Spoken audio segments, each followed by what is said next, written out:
Belanda asli bertemu Jepang dan kadang-kadang hasilnya sama, belum lagi Belanda palsu. Mengapa begitu mudah mencetak modal dan menjadi naturalisasi? Hanya Vietnam yang lambat dan rumit.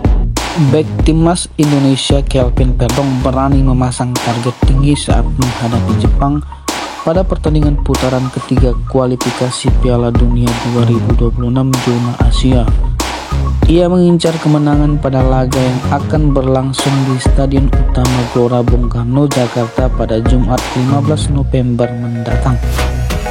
Pemain Nijmegen itu menyadari bahwa secara kualitas timnas Jepang berada di atas Indonesia, tetapi ia yakin bermain di kandang sendiri akan menghadirkan keuntungan bagi timnas Indonesia. Tentu saja kami mengincar kemenangan. Jika Anda melihat pertandingan Jepang melawan Australia, mereka bermain imbang, maka kami bermain di kandang dapat para penggemar. Ada peluang untuk menang, tetapi kita lihat saja setelah pertandingan Jumat dan saya harap kami dapat menang, kata Perdong pada acara Media Day di Jakarta Selasa 12 November 2024. Timnas Indonesia saat ini menghuni posisi kelima klasemen grup C dengan koleksi 3 poin. Jepang merupakan pemuncak klasemen dengan 10 poin, tetapi posisi kedua dihuni oleh Australia yang hanya unggul 2 poin atas Indonesia. Sebagai pemain bertahan, Perdong yang dapat tampil sebagai bek kiri maupun bek tengah, ia pun mengakui bahwa tampil di berbagai posisi bukan menjadi masalah baginya. Bagi saya itu tidak sulit. Di klub saya juga terkadang bermain sebagai center back, maka bagi saya tidak masalah di posisi manapun saya dimainkan.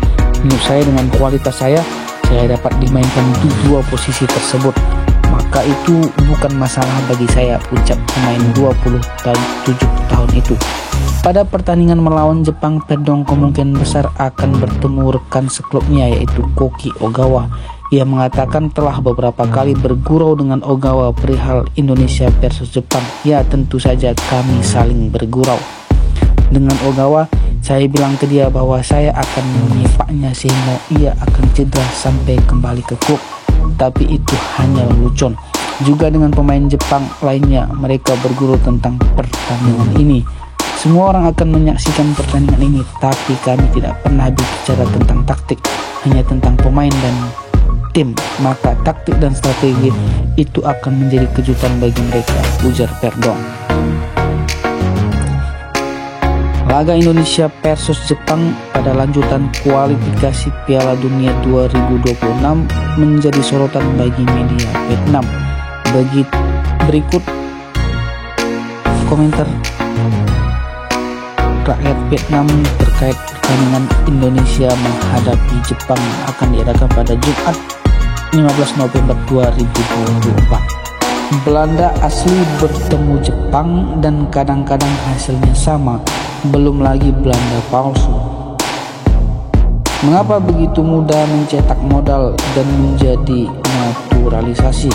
Hanya Vietnam yang lambat dan rumit, atau levelnya masih buruk sehingga Anda terus berjuang dan tidak bisa melakukan naturalisasi? Indonesia kalah dari Jepang mungkin karena level pemain Jepang jauh lebih tinggi. Mitoma adalah pemain kelas atas di dunia dan pemain Indonesia hanya rata-rata di Eropa.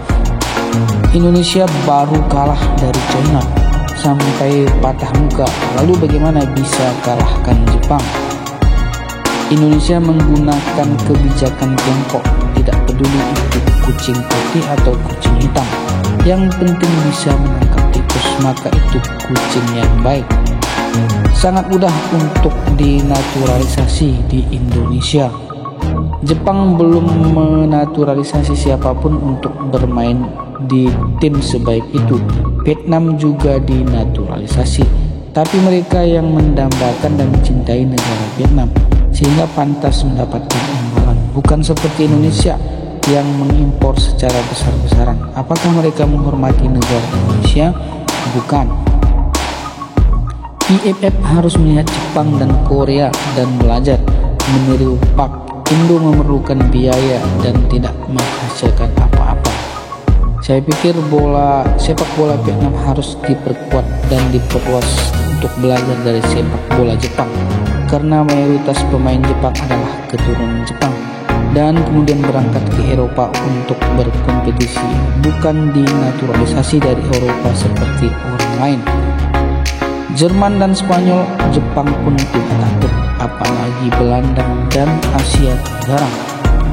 Walaupun Indonesia kuat banget, tapi saya masih belum percaya bisa mengalahkan Jepang, karena Jepang sangat mengerikan. Saya berharap Vietnam semakin banyak melakukan naturalisasi klub, sehingga kita bisa bermain lebih banyak dan bersaing dengan pemain asing agar terbiasa dengan mereka. Kualifikasi Asia 3 di mana Belanda melawan Jepang.